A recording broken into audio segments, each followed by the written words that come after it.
अरे कपड़े तो खरीद लिए, अब वादे के मुताबिक हमें मेला चलना है ना? हाँ, और मेले में झूले पे भी झूलेंगे और गुड़िया के बाल भी खाएंगे। हाँ? अरे गुड़िया के बाल भी खा लेना और खिलौने भी ले लेना। हाँ। अरे जानकी। क्या भैया, आप भी ना घर में इतने सारे खिलौने पड़े हैं, आप तो ना कुसुम को बिगाड़ रहे हैं। चलो ना मामा, जल्दी मेले में जाना है। चलो। हाँ चलते हैं। अरे जानकी तुम भी चलो ना। नहीं नहीं भैया, आप लोग जाकर आओ, आज कुसुम का जन्मदिन है, आज इसके मनपसंद का खाना बनाऊंगी। और गुलाब जामुन मत भूलना। जरूर बनाऊंगी, मामा को सताना नहीं, और जल्दी आना। ठीक है, चलो। ठीक है, चलो चलो। एक हंसते खेलते परिवार की एक हंसती खेलती लड़की, लेकिन किसे पता था कि हालात के भंवर में उसकी जिंदगी तबाह होकर रह जाएगी।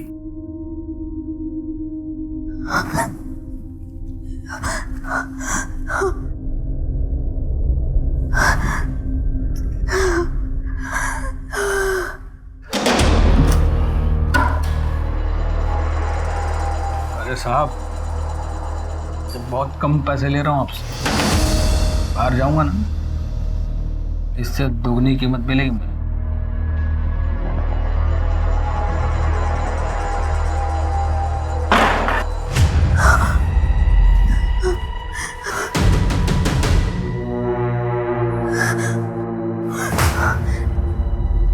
अंकल, मुझे मेरी मम्मी के पास जाना है, वो मेरा इंतजार कर रही होगी। आज मेरा जन्मदिन है ना। तुझे मम्मी के पास जाना है ना? हाँ। तो सुन, मैं जो बोलूं अगर तू वैसे ही करेगी तो मैं खुद तुझे तेरी मम्मी के पास ले जाऊंगा। आप जो बोलोगे वो मैं करूंगी। क्या करना है मुझे?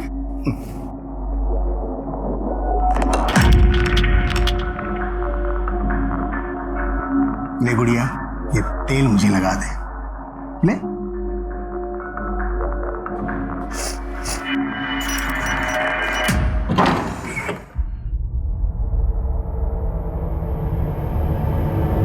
लगाएगी ना तेल?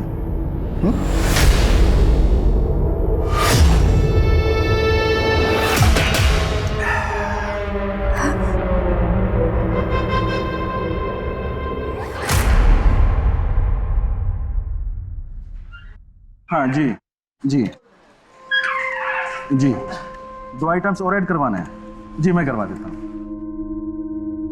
सलाम। वालेकुम अस्सलाम बेटा, तेरा ही इंतजार कर रहा था।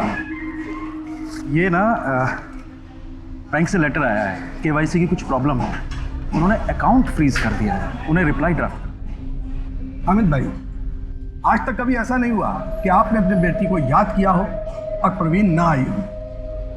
कैसी हो बेटा? ठीक है चाचा। खुश रहो। अब्बू, आप मुझे अपने आधार कार्ड की कॉपी दे दीजिए। लाता ये बेटा जेरोक्स। ठीक है अब्बू, चलती हूँ मैं, शाम को मिलती हूँ। अल्लाह हाफिज। अल्लाह हाफिज।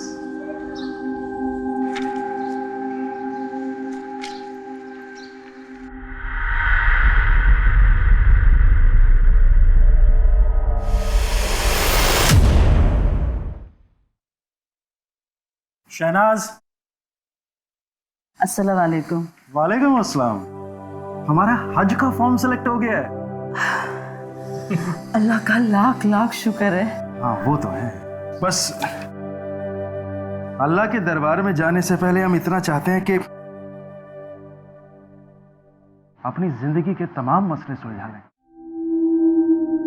ताकि वहां कोई शर्मिंदगी ना हो, कोई कुफ्त ना हो।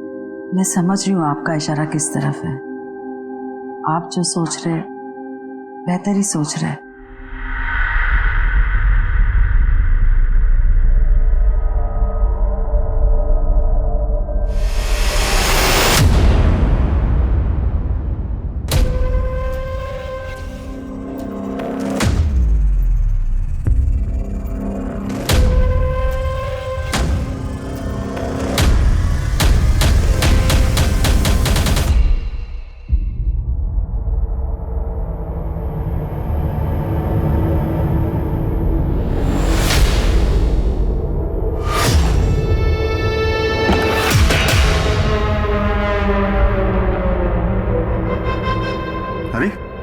मोबाइल तो इधर पड़ा है और तू उधर बैठी है, जो देखने को बोला वो देखा ना है? चाचा, हामिद चाचा, हामिद चाचा, चाचा, कहाँ हो आप? सुबह सैर के लिए नहीं जाना क्या? चाचा,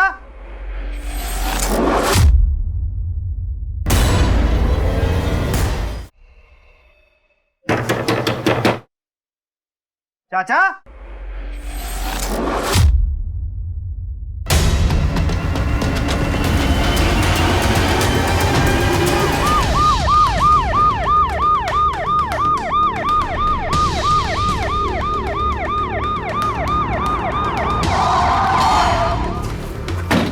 चलिए हटी हटी हटी।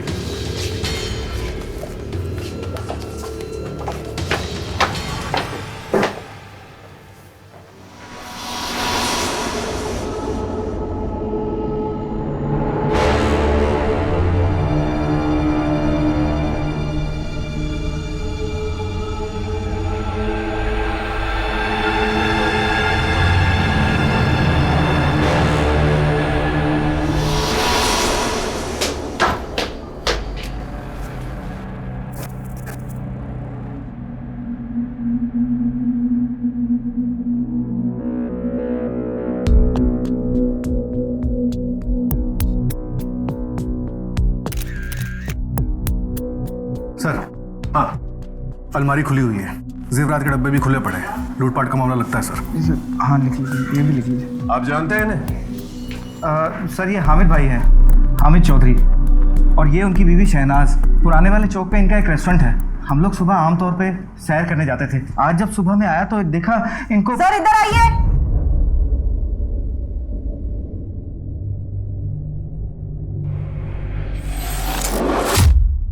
कानपुर शहर के एक ही घर में 3 हत्याओं की सनसनीखेज खबर जंगल की आग की तरह पूरे देश में फैल गई। इस ब्लैक हेडलाइन ने कई सवाल खड़े कर दिए। एक बेइंतहा उलझा हुआ क्राइम सीन पुलिस के सामने था, जिसने इस केस को बहुत पेचीदा बना दिया था। हत्या की वारदात को जिस तरह से अंजाम दिया गया था वो बेहद खौफनाक था। जाहिर सी बात है कि पुलिस पर दबाव भी बढ़ गया था। सर ये बैग मिला यहाँ से, पर कोई आईडी प्रूफ नहीं है सर। फोन है? नहीं सर, किसी के भी फोन नहीं मिले। आप इस लड़की को जानते हैं? नहीं सर, मैंने इन्हें पहले कभी नहीं देखा। सर, हो सकता है कि चोरों की गैंग के मेंबर हो। लूटे हुए माल को लेके कोई झगड़ा हुआ हो, उन लोगों ने इसे मार दिया और भाग गए। सारा प्लान मैंने बनाया था, मुझे ज्यादा हिस्सा मिलना चाहिए। चला। ज्यादा हिस्सा चाहिए? और नहीं तो क्या। सर, जिस तरह से अमित की पैंट खुली हुई है, लगता है कोई लड़की का चक्कर है।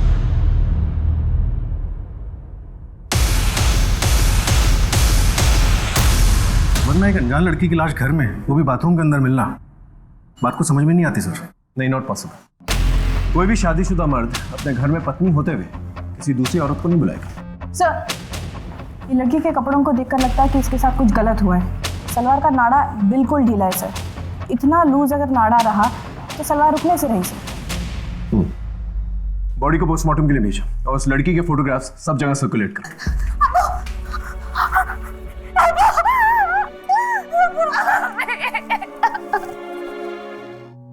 वो लड़की कौन थी और यहाँ क्या कर रही थी, मुझे नहीं पता। किसी से कोई दुश्मनी या फिर आपके अब्बू का उस लड़की के साथ कोई अफेयर वगैरह? ये कैसी बातें कर रहे हैं आप? देखिए, आप नाराज मत होइए। आप देख ही सकती हैं, आपके सामने सब कुछ है, और हम नहीं चाहते हमारी तहकीकात में कोई भी कसर रह जाए, इसलिए ये सवाल पूछ रहे हैं। सर, मेरे ससुर की किसी से कोई दुश्मनी नहीं थी, बहुत भले आदमी थे। इनफैक्ट ये दोनों तो इस साल हज को जाने वाले थे। फॉर्म सेलेक्ट हो गया था। देखिए, घर में जबरन घुसने का कोई निशान तो है नहीं, और मेहमान नवाजी के लिए ये चाय, बिस्किट और मिठाई भी परोस सके। हाँ, लेकिन जिस तरह से पैसे और ज्वेलरी गायब है, उसे देखकर तो यही लगता है कि मर्डर चोरी के इरादे से किया गया है। इसलिए आपको किसी पे शक तो प्लीज जरा सोच के बताइए। ग्रामोफोन? जी, ग्रामोफोन नहीं है, यहाँ पे एक एंटी ग्रामोफोन भी था। अजीब बात है सर, पैसों और ज्वेलरी के साथ कोई ग्रामोफोन भी उठा के ले गया। बात को समझ में नहीं आई। एंटीक था, जो कोई भी इसे ले गया है उसे इसकी कीमत का अंदाजा होगा, इसे उठा कर ले गया। फिलहाल तो कुछ भी समझ में नहीं आ रहा, लेकिन समझ जाएंगे। सर, आप बेफिक्र रहिए, हम पूरी कोशिश करेंगे। जी, जय हिंद। सर हाँ कर। हामिद के घर के पास एक जगह सीसीटीवी लगा है, लेकिन उस घर का मालिक परवेज अपने परिवार के साथ लखनऊ गया है शादी अटेंड करने। उसके वापस आने के बाद ही हमें सीसीटीवी फुटेज मिल पाएगा। उस लड़की के बारे में कुछ पता चला? सर उसकी फोटोग्राफ सभी पुलिस स्टेशन में सर्कुलेट करवा दिए और खबरियों को भी काम पे लगा दिया है। सारे ज्वेलर्स, रेस्टोरेंटदारों और जितने भी पुराने सामान खरीदने और बेचने वाले उन सबको खबर कर दो। ओके? समझ में नहीं आ रहा इस लड़की का क्या कनेक्शन है इन लोगों के साथ। आखिर वो वहां पर कर क्या रही? उसे क्यों मारा? हो सकता है इस लड़की की वजह से ये पति पत्नी मर गए, या फिर पति पत्नी की वजह से ये लड़की। ये दोनों ही एंगल्स को हमें अच्छी तरह से टटोलना होगा। उम्र तो 18 है ना, झूठ तो नहीं बोल रहा? भाई ऐसा है, इन लड़कियों के कोई कागज वागज तो होते नहीं। अभी तू बनवा लियो, जो तेरी मर्जी आए उम्र लिखवा लियो। बैठ जा।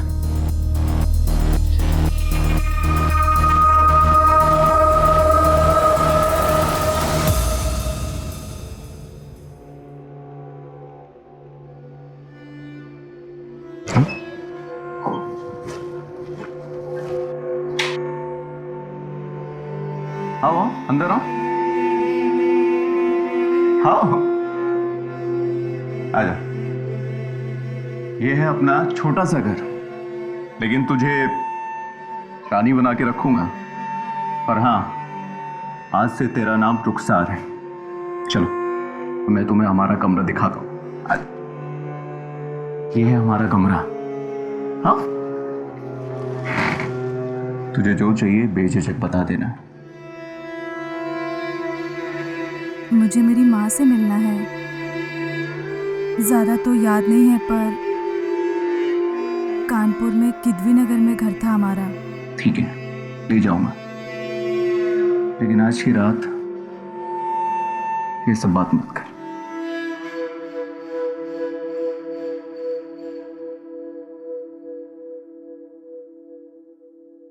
ये रही आपकी चाय।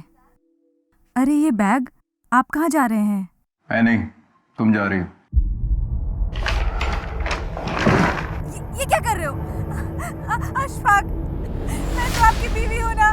आपने मुझसे क्या किया था अशफाक? अशफाक रोकिए इसे। लेके जा इसको।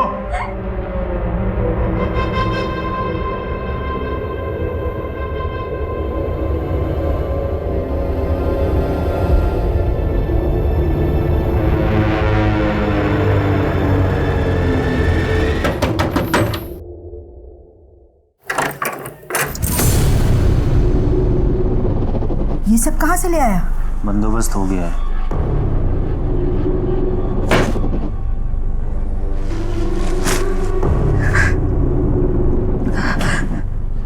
ये तुमने ठीक नहीं किया। अब मुझे यहाँ नहीं रहना, मुझे जाने दो, छोड़ दो प्लीज। मैं तुम्हारे पैर पड़ती हूँ।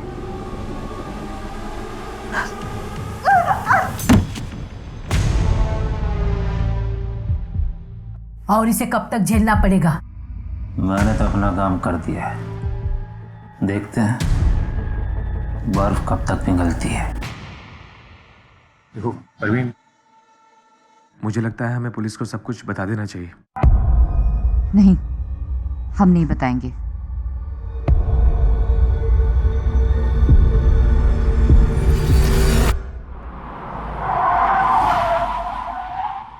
मजदूर का पसीना सूखने से पहले उसकी मजदूरी दे दिया करते थे। वो बहुत ही अच्छे इंसान थे, भूल नहीं पाएंगे हम। पूरे मार्केट में गम और गुस्से का माहौल है साहब। अब इनके जैसा नेक इंसान कहाँ मिलेगा? अब हमारे संगठन की मांग है सर कि जल्द से जल्द इनके कातिलों को ढूंढ निकालिए।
असलम चचा, कल से रेस्टोरेंट खोलते हैं, हम बैठेंगे रेस्टोरेंट में।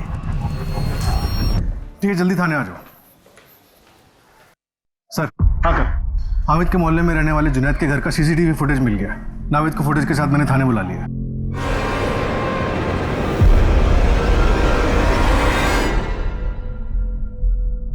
इस लड़के को पहचानते?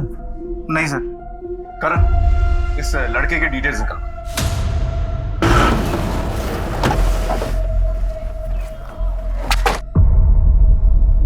अच्छे से चेक करो, शायद का सुराग मिल जाए।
इसे पहचानते हैं आप?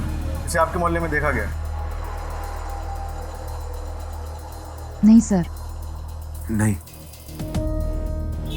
कोई ऐसी बात याद करके बताइए जो हमारी मदद कर सके। लगभग 1 साल पहले अब्बू को किसी ने गोली चलाई थी।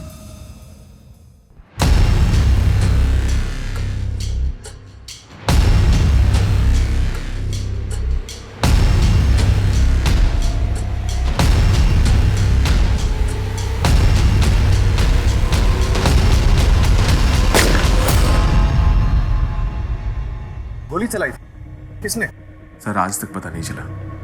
अब्बू को लगा शायद उनसे समझने में गलती हुई है, इसीलिए हमने कंप्लेन भी नहीं की। कब की बात है ये? पिछले साल 24 अक्टूबर की बात है। एक साथ हुए इस ट्रिपल मर्डर से पुलिस प्रेशर में थी।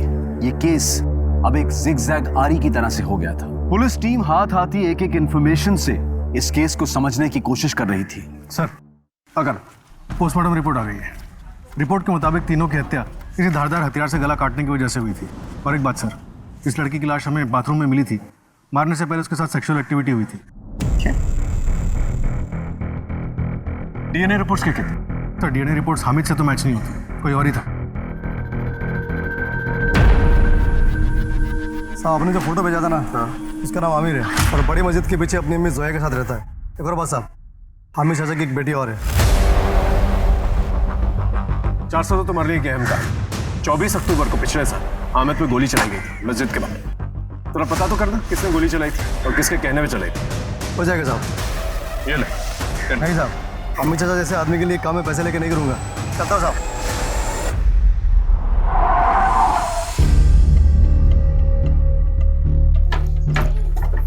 ये वाला सामने वाला।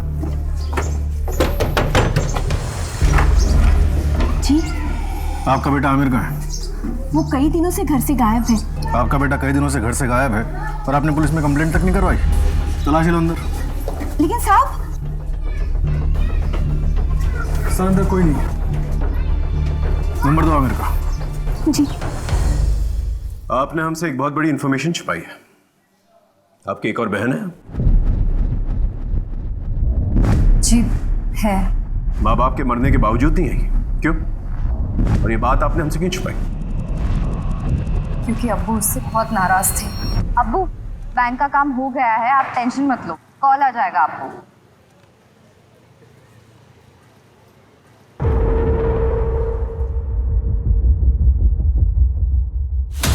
जितनी जल्दी हो सके इसकी शादी करवा दो।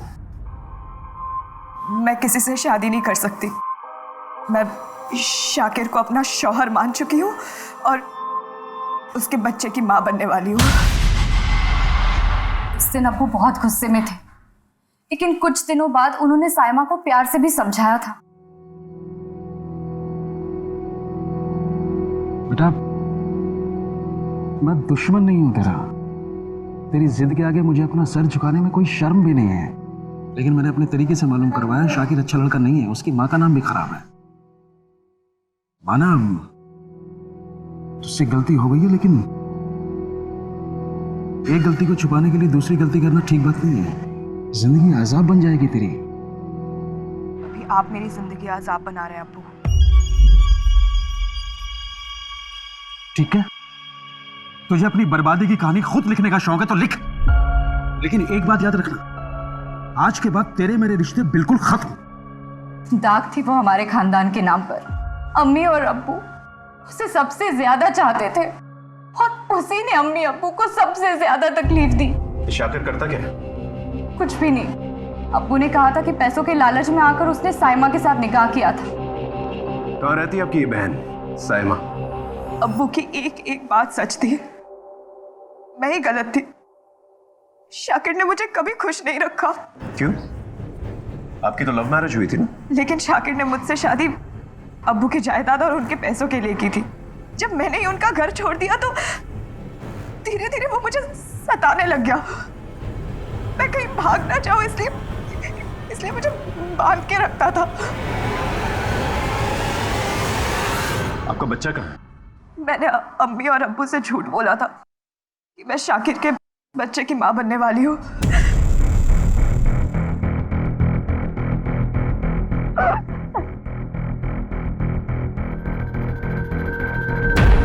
ठीक है, आप लोग पुलिस कंप्लेंट कीजिए, हम तहकीकात करेंगे। सर, हाँ sir, Gautam Nagar police station से खबर आई है। इस लड़की का नाम कुसुम है और सर 2 साल पहले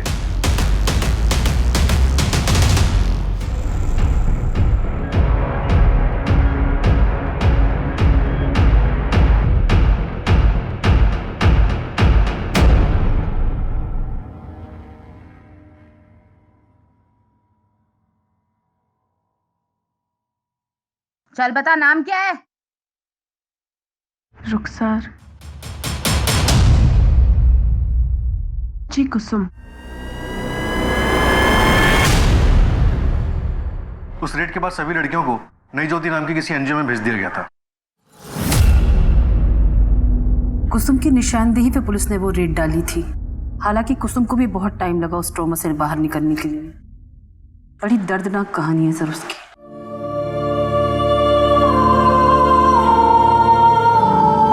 कुसुम को लोगों ने सामान की तरह इस्तेमाल किया।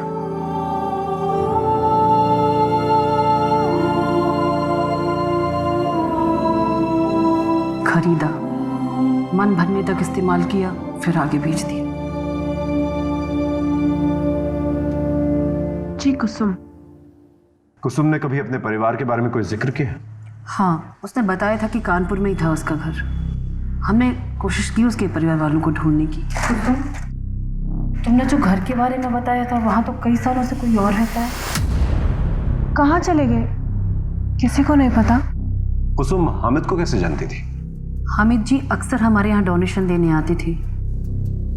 कुसुम को मैंने ही उनसे मिलवाया था। अच्छा, तो ये है वो बच्ची? जी, ये है कुसुम जिसके बारे में मैंने आपको बताया।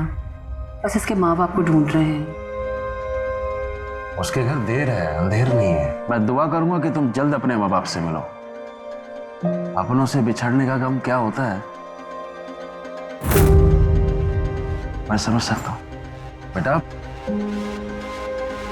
इस दुनिया में अपने आप को अकेले बिल्कुल मत समझना। मुझे अपने पिता की तरह ही समझो। मेरे बहुत से लोग हैं इस कानपुर शहर में जानने वाले, मैं उन सबसे बात करूंगा। शायद वो लोग हमारी कुछ मदद कर सकें। कुसुम को उम्मीद भी नहीं थी सर, और हामिद जी ने उसके परिवार को ढूंढने के लिए एड़ी चोटी का जोर लगा दिया। और फिर एक दिन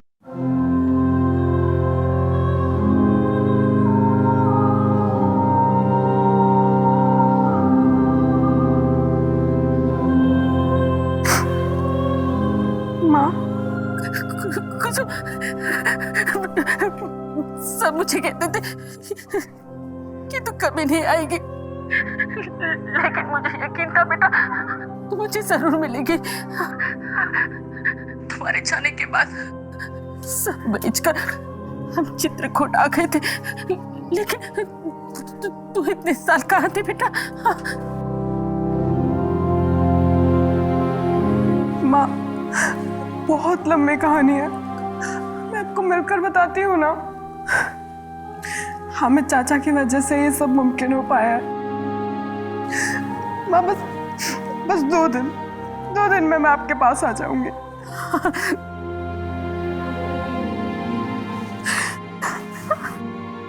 वो उस दिन चित्रकूट के लिए निकलने वाली थी। जी थैंक यू वेरी मच।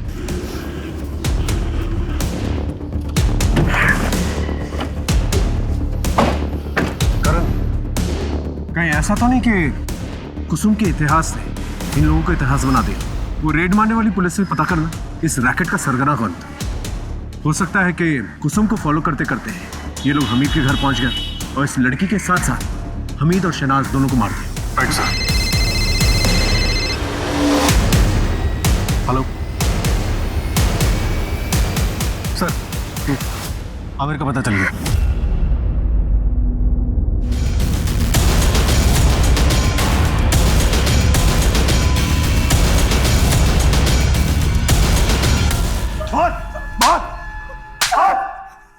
साहब, मैंने किसी को नहीं मारा साहब, मैं तो बस चोरी के इरादे से घर में घुसा। और साहब मैं जब वहाँ पहुँचा तो वो सब देखने के बाद मैं बहुत डर गया था साहब, और भाग ही रहा था कि मेरी नज़र गामो फोन पर पड़ी। मैं उसे चुरा कर वहाँ से भाग गया साहब, बस इतना ही सर। तुझ पर भरोसा करने के लिए कोई वजह नहीं है मेरे पास। इसका डीएनए टेस्ट करवा। पुलिस इस केस को जितना सुलझाने की कोशिश कर रही थी, ये उतना ही उलझता जा रहा था।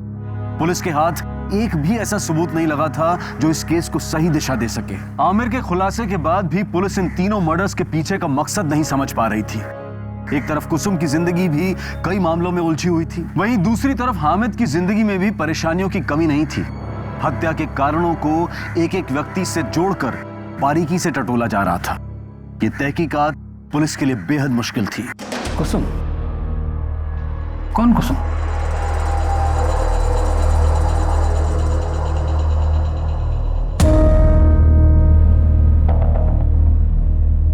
अरे ये तो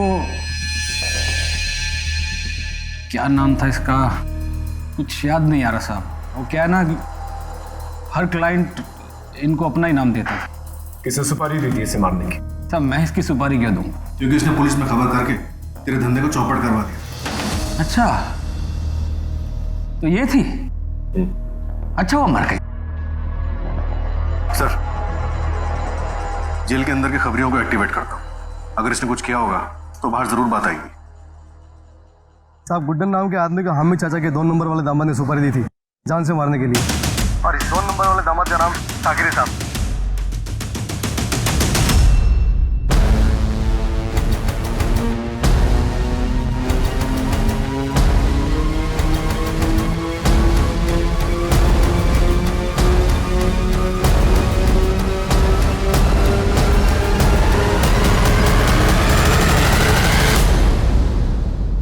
गुड्डन को तूने सुपारी दी थी ना हामिद को मरवाने के लिए, आया ना? हाँ सर उस दिन मैं नशे में था, गुस्से में था सर। मुझे लगा कि साइमा के झूठी माँ बनने की खबर सुनकर वो मुझसे मिन्नतें करेंगे शादी के लिए, लेकिन सर उन्होंने ऐसा नहीं किया। इसीलिए साइमा को टॉर्चर कर रहा था, और जब वो टूटी नहीं तो उसके माँ बाप को मरवा दिया। नहीं साहब, हमीद अंकल ने तो खुद मुझे घर पे बुलाया था। साइमा जिद्दी है, वो मर जाएगी लेकिन कभी मेरे आगे हाथ नहीं फैलाएगी। मैं तुम्हें कारोबार के लिए पैसे दूंगा, लेकिन तुम्हें मुझसे एक वादा करना होगा कि तुम कभी भी साइमा को कोई भी दुख नहीं दोगे। अब्बू, इसे कुछ भी दे दीजिए, ये सुधरने नहीं वाला। और साइमा ने अपना रास्ता खुद चुना है, तो भुगतने दो ना उसे भी और इसे भी। सर इससे पहले वो कुछ दे पाते उन्हें किसी ने मार दी। सर परवीन और उसका शौहर जितने शरीफ दिखते हैं उतने शरीफ है नहीं सर।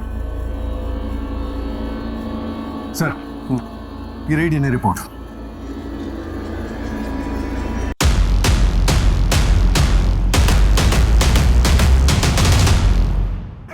ठीक है साहब।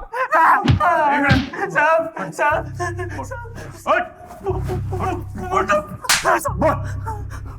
बोलता हूँ साहब।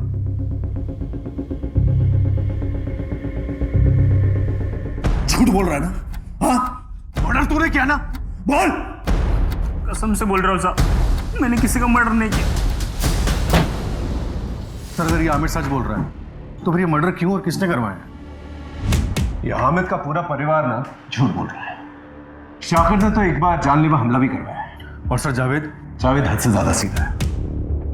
मनोज को किसी बात से कुछ लेना देना ही नहीं है। एक काम करते कर, दोबारा से क्राइम सीन पे चलते हैं, बारीकी से घर और मोहल्ले की जांच करते हैं। हम श्योर कुछ ना कुछ मिलेगा। ओके? कहते हैं कि हर क्राइम सीन अपनी कहानी खुद बयां करता है, लेकिन कई बार ऐसा होता है कि सच कुछ और होता है और पुलिस की आंखों को कुछ और ही दिखाया जाता है। जो बारीकियां, जो डिटेलिंग पहली बार में नजरअंदाज हो जाती है, उसके लिए पुलिस को क्राइम सीन पर कई बार जाना पड़ता है। पुलिस ने हार नहीं मानी और हर बार एक नए जोश के साथ अपनी तहकीकात जारी रखी। इस केस में भी ऐसा ही हुआ। उनकी यही सूझबूझ उनके काम आ गई।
करण, जरा यहाँ ना।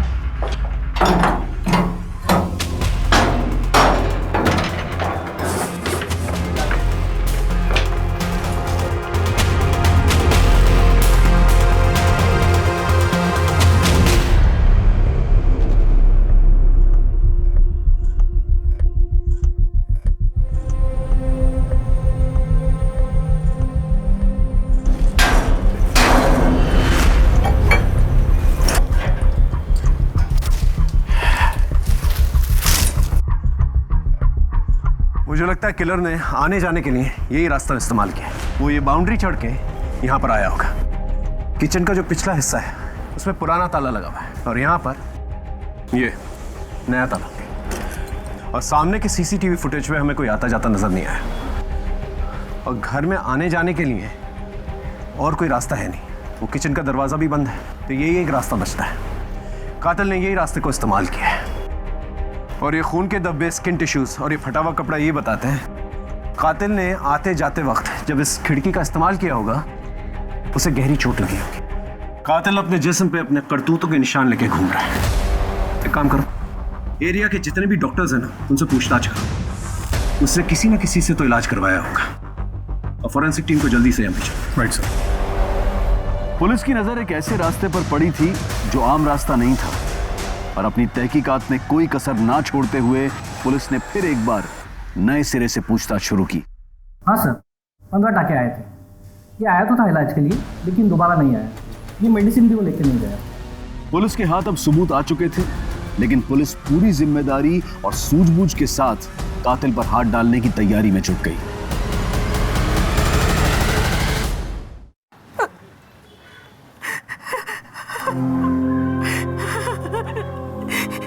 इससे पहले वो मेले में खो गई थी।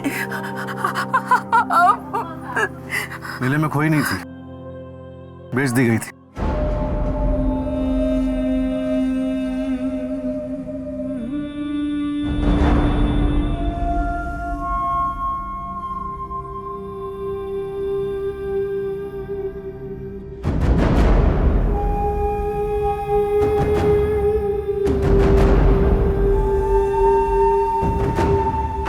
चल, अब हम तुझे मेला दिखाते हैं।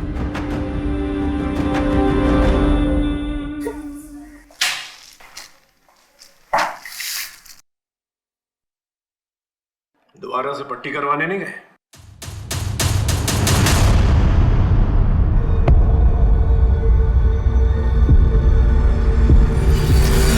पूरी जिंदगी मेरे अब्बू ने हामिद अंकल की खिदमत में गुजार दी, लेकिन वो हमें हमेशा एक नौकरी समझते रहे। ये गाड़ी अभी तक यहाँ क्या कर रही है? इसे तो 2 घंटे पहले निकल जाना चाहिए था। इतना बड़ा कैटरिंग का ऑर्डर है, आज तक किसी कस्टमर ने मुझसे इस तरह से बात नहीं की है। और ये जो रेस्टोरेंट है ना, ये सिर्फ मेरी गुडविल पर चलता है। कुर्ती आगे फाड़ के क्या देख रहा है? और असलम तू अपने बेटे रेहान की तरह ना निकम्मा हो गया है। घर लेके निकल, चल। मुझे बहुत बुरा लगा था और मेरे गुस्से के आग को हवा दी। किसने हवा दी थी?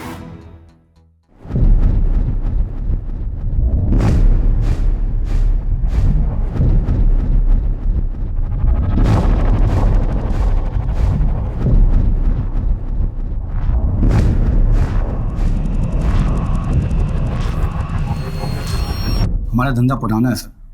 हामिद भाई की पहले टेलर की दुकान थी।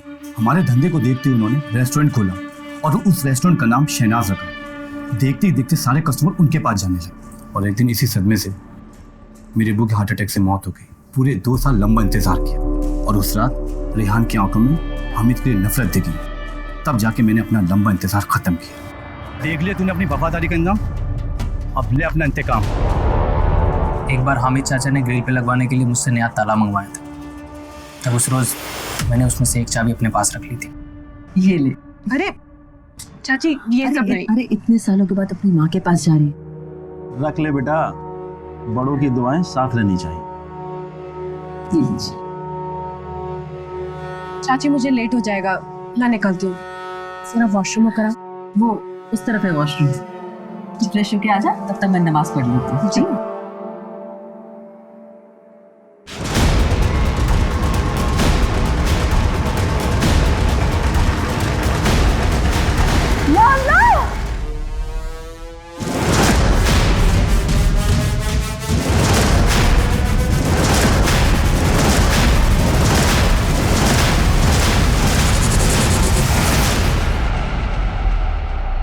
चाची,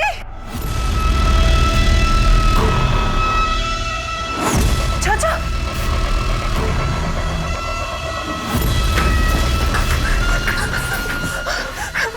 मुझे मत मारना। मैंने कुछ नहीं देखा, मैं किसी को कुछ भी नहीं बताऊंगी।